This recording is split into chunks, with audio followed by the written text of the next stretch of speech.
Hi, my name is Jennifer Cohn. I'm an attorney and an election security advocate, and I'm making this video to express my great dismay with the House Administration Committee hearing in January of 2020 with all of the voting machine vendor executives. I had been actually pushing the House to subpoena the voting machine vendor executives for some time, and they had them there under oath, with their hands in the air like the Marlboro executives, and then they didn't ask them really any meaningful questions. I mean, for example, there are two things specifically that have me very concerned.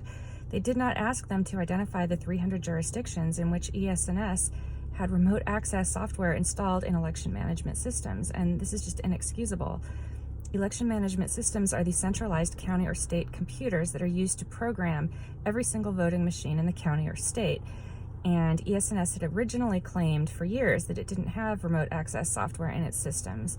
And then finally, when Senator Ron Wyden asked them about it, they admitted that a handful had it installed.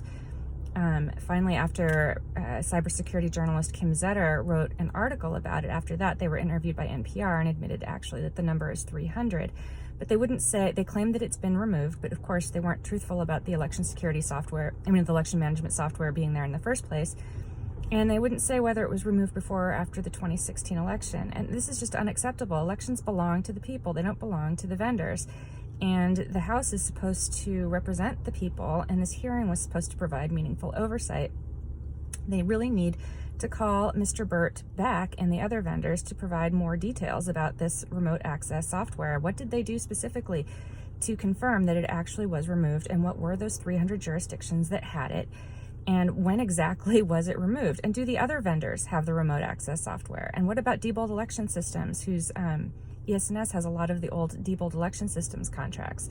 Diebold had remote access software installed in its election management systems too. We need answers, and I don't know how many chances the House thinks they're going to have to provide meaningful oversight, but this was an opportunity and it was blown.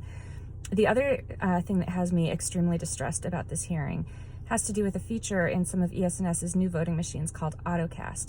And I first wrote about this feature in 2020 after I interviewed the election commissioner in Johnson County, Kansas.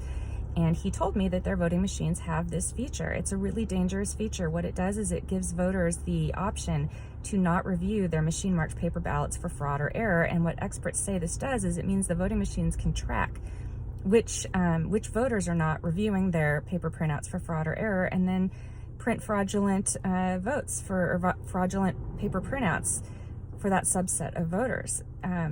Election security expert Andrew Appel has called this a design defect and nicknamed it permission to cheat.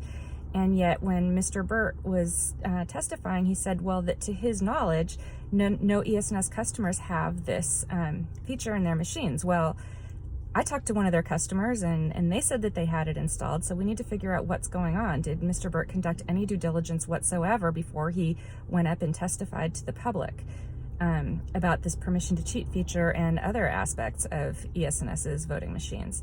This was just completely unacceptable, and we need answers. We simply can't afford to go into the 2020 election with voting machines that may have permission to cheat software in them. Please do better. Thank you.